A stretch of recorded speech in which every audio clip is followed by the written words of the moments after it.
up, legends? Welcome to the video. Glad to have you all here with me today. Today we're going to talk about the Queen of Hearts event dungeon. Odds are you'll be spending a lot of time and energy, both literally and figuratively, inside this dungeon because pinpoint gear is so good.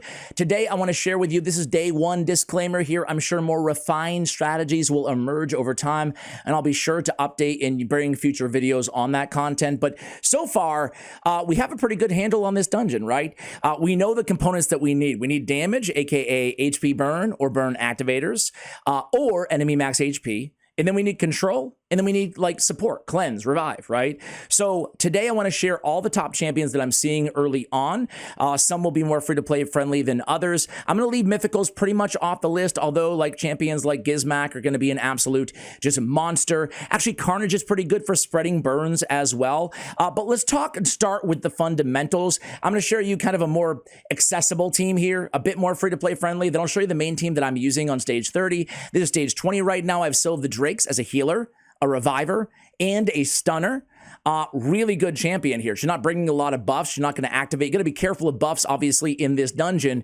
Champions like Seer, certainly tough to use because when you use those 10 buffs, well, then they get removed, right? So it's hard to stack up a lot of buffs on your team. That's why cleansers like a Doom Priest, a Tuana Rock, a Maud are going to be great. I'm going to go through all these champions really quickly after this, but just talking about the fundamentals so far. By the way, how are you guys doing on the dungeon? Have you started it? If so, let me know if you're using a strategy that I don't cover or a champion that I don't cover in this video. Obviously, Armand's is the king of control. Fantastic option. We'll talk about a lot of other options as well in this video. We have Geomancer. Shocker! Geomancer is good in this dungeon too. He's good against this boss. And then we have Husk, an enemy max HP champion on this team.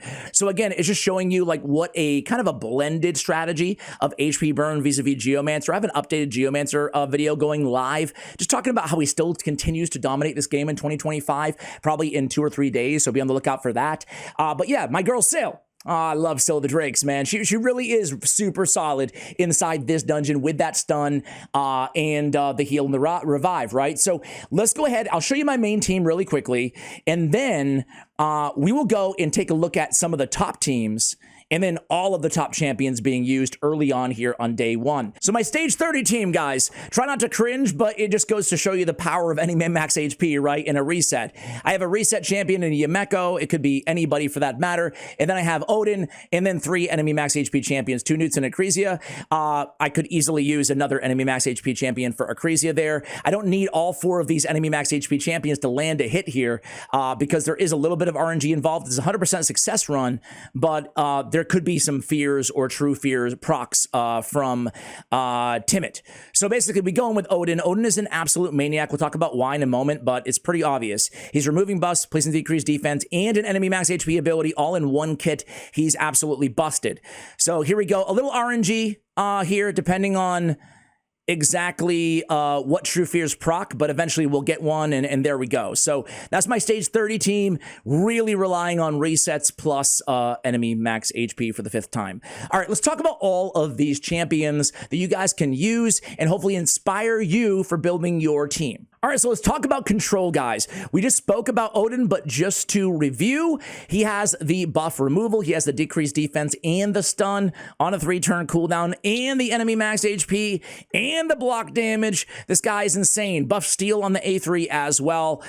Just a fantastic S-tier option for all players out there if you're lucky enough to have him. We talked about Scylla of the Drakes. Scylla of the Drakes I prefer with Fearsome Presence Mastery, as well as a stun set, just to get those stun chances up. Ideally, we're looking for 100% AoE stun or freeze in this dungeon. A provoke doesn't work as well because Cupidus will still on the late stage still AoE attack you, right? If he's provoked, and that's gonna hurt. But Scylla of the Drakes has the healing, she has the revive, and she has the stun. Again, stun set, Fearsome Presence is my preference on Scylla of the Drakes. We talked about Armand's AoE stun, turn meter steal, sheep somebody, especially Timid if he resists, remove buffs. He's gonna be fantastic, obviously, right? Let me see. Let me go over to Sacred Order really quickly and talk about Lady Noelle. Man, she's insane.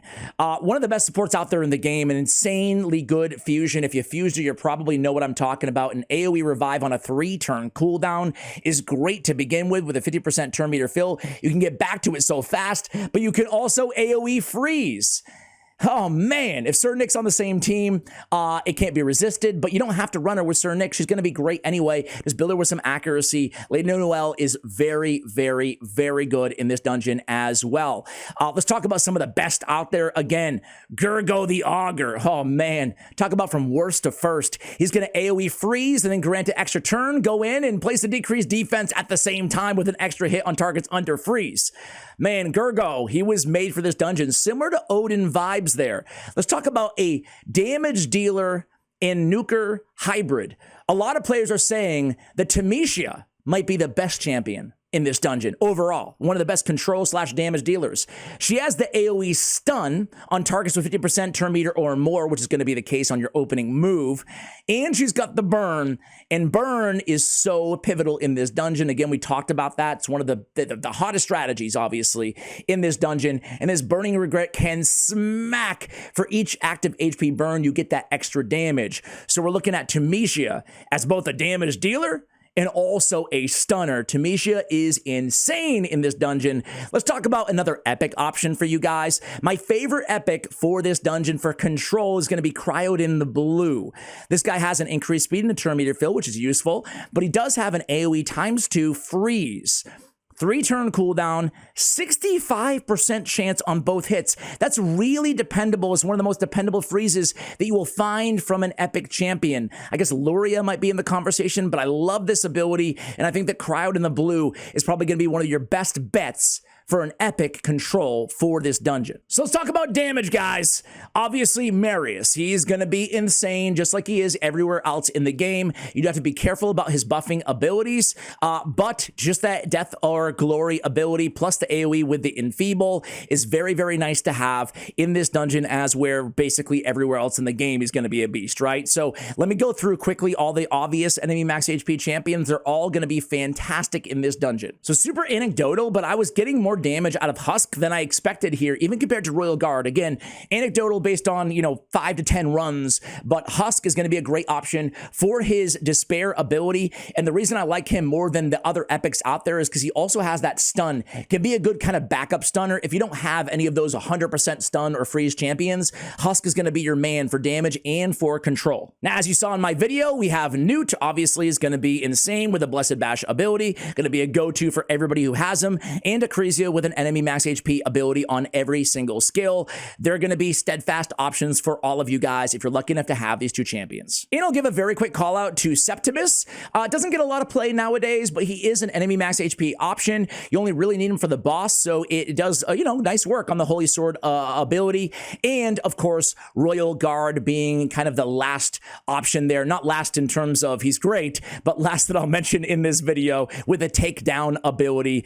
Great option there as well. A little bit of control with turn meter manipulation on his A3, which can be handy for the minions of the Queen of Hearts. When we're looking for burners, we're looking for burners who also can activate. So Sissia Flametongue is going to be a fantastic option. I said I would show with you guys some of the top teams right now. Big shout to my man DeGreer, showing me some of the teams that he's using on stage 30. He has a Theodore 10-second team here. Theodore, Gizmak, Newt, Sulfurion, Sissia. Well, I guess it saves me the time from looking at all those champions, right? Gizmak is going to be an absolute monster in this dungeon. Sulfurion with the burn and the burn activation. Sissia with the burn and the burn activation. And Theodore with the burn and the burn activation. That's a 10-second team. And you can see we just go in, we land the burns, Newt lands one hit, and the game is over. Mission complete. Another team that he's using, this is a 43-second team, but experimenting with Volcanos and Carnage. Volcanos to keep the burns up, and Carnage to spread the burns, also using a Gizmak and a Helicath in a 9-piece protection set to make sure that block damage is protected. So another option for you guys in terms of burn teams. Volcanos is going to see a lot of action in this dungeon as well, and Carnage is a good free-to-play farmable option for you guys for spreading those debuffs. A very, very underrated debuff spreader in Carnage. So like I said earlier, guys, Geomancer, I have an updated video coming out soon, and man, this guy is just insane, right? The 3-turn burn, you put some protected block damage on him, you keep him alive, and he's gonna get the job done just with the Stone Guard passive, synergizing with the burn. My man also brings the big version of Weaken, which can also obviously be helpful for your team. Geomancer wins again. And of course, obviously, Artak is another fantastic option out there. He's placing the burns and he's activating the burns as well. We mentioned them when we looked at the top teams, but really quickly, Sophirian's going to be a monster with the burn activation, same ability and the revive with the extra turn in case you need it. We talked about, obviously, the Theodores of the world. He's going to be a fantastic option for burn combust teams out there as well. Any burn combustor is going to be your best friend for the Queen of Hearts dungeon. All right, let's move on to support here, guys. And again, with the damage, there's a lot of champions I didn't mention. Some of them I mentioned in control, like Tamesia is also a great damage dealer. There's also Odin, who's a great damage dealer and a great control for this dungeon. But High Mother Maud is going to be in the category of not just Reviver, which is fantastic. I don't have her yet, but I'm so jealous of any of you guys who do. But the cleanse on the passive, right? So if it's not High Mother Maud, obviously a champion like Tawanarok is going to be an absolute boss in this dungeon. You might have to be careful of that A3 ability. Just use the A2 instead with the debuff spread with the block buffs. Obviously, Kaja in later stages can cleanse that. Notable, but it's really all about the passive where you can cleanse those debuffs off of your allies. Hey, but there's absolutely nothing wrong. As a matter of fact, you can make the case that Doom Priest is the best of the bunch because you're getting the heal on the passive cleanse.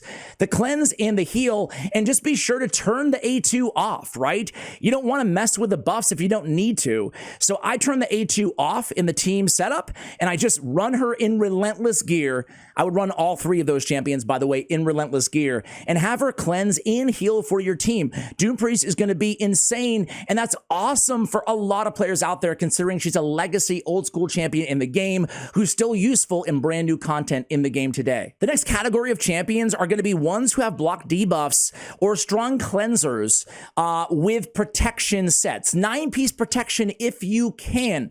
Some of my favorites are obviously Alatreon Blade Master. He doesn't even need the protection. It's going to be protected no matter what, as long as there's a boss present, which there always is going to be. So if you're lucky enough to have this dude, congratulations. He's going to shine for you with a protected block debuffs. Can't be removed, and you won't be debuffed, right? It's pretty self-explanatory. You're also going to have a great option in a more free-to-play friendly option in Mithrala Lifebane. She's going to have very high resist for your team. She's going to come in there and cleanse. She's going to help you out with strengthen, keep you guys alive as well. So Mithrala remains, again, a staple, I'm sure, of a lot of teams in this dungeon looking for support. I wanted to call out a couple of my favorite epics who are really unsung. Ayala Lifebraid, right? Her in a 9-piece protection can be a great option with the block debuffs for 2 turns. Block debuffs for 2 turns, very, very, very hard to find on an epic champion, right? And she has that as well as a heal. So in a 9-piece protection, she can be a very, good part of your team. She also has instant turn effects, which are great. Unless your team is predicated on having to go in the exact correct order, you got to be careful of the instant turn if you are trying to speed tune this team to some extent, right? So, but Ayala is a great option for a healer and a block debuff. She also brings increased accuracy on the A2 ability. There is one other block debuffs epic champion on a 2-turn duration, and that's Skathix, okay? Skathix can come in and steal a buff on his A2, and then he has the full cleanse and the block debuffs for 2 turns. So again, with the shield and a 9-piece protection, just be careful because he is dropping 2 buffs, which can activate the Queen of Hearts passive, although we can kind of mitigate that vis-a-vis the protection set, right? And then we have the block damage champions as well. Again, with Demytha, same thing we just spoke about with Skathix.